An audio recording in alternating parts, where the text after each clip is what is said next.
नमस्कार। मन की बात में आप सभी का बहुत बहुत स्वागत है। मैं पूनम मलिक, पेशे से हिंदी की अध्यापिका। पढ़ना, पढ़ाना और लिखना मेरे शौक रहे हैं। टेक्नोलॉजी का युग है तो सोचा अपनी आवाज़ भी आजमाई जाए, लोगों तक पहुंचाई जाए। बस उसी का परिणाम है मैं आपके सामने हाजिर हो गई हूँ। हम लोग जीवन में कितनी योजनाएं बनाते हैं ना, कितनी प्लानिंग करते हैं, लेकिन कभी कभी वो योजनाएं सफल हो जाती हैं, कभी कभी नहीं भी होती हैं।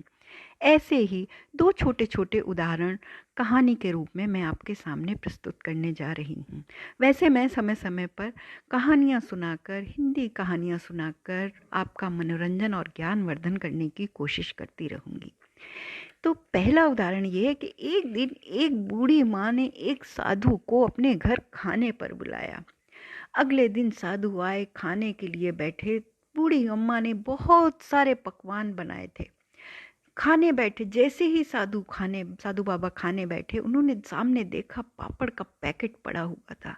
बूढ़ी अम्मा ने उनके खाने में बहुत कुछ परोसा था, लेकिन पापड़ नहीं परोसा था। बस क्या था, उन्होंने शुरू की योजना बनानी।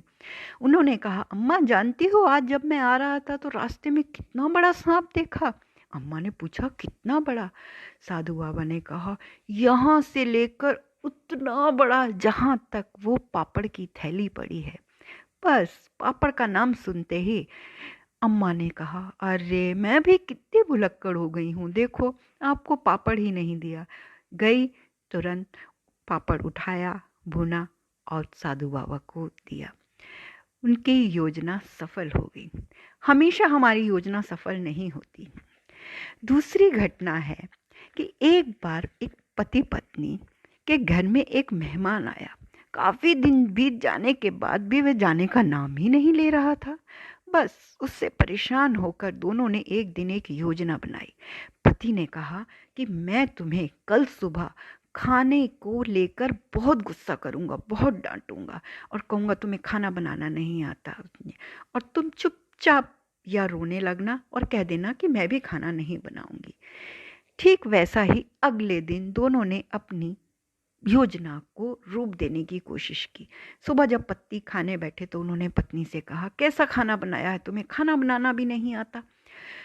गुस्से में पत्नी बोली, ठीक है, मैं अगर खाना नहीं बना सकती हूँ तो आज से मैं खाना नहीं बनाऊंगी। बस फिर क्या था, बेचारा मेहमान परेशान हो गया, अब तो खाना नहीं मिलेगा तो मेरा यहाँ क्या रहना बेकार है, मैं भी जाता हूँ। मेहमान ने अपना सामान उठाया और घर से बाहर चले गए। पति ने अपनी पत्नी से कहा, अरे पगली, रोती क्यों है? मैंने तो तुझे झूठ मूठ का डांटा था। पत्नी बोली, मैं कहाँ रो रही हूँ, मैं भी तो झूठ मूठ का ही रो रही हूँ, मुझे तो पता है आपने झूठ मूठ का डांटा है मुझे। तभी बाहर से आवाज़ आई। वो मेहमान वापस आकर बोले, तुमने क्या समझा मैं चला गया हूँ? मैं भी तो झूठ मूठ का ही गया हूँ। बस सारी योजना विफल।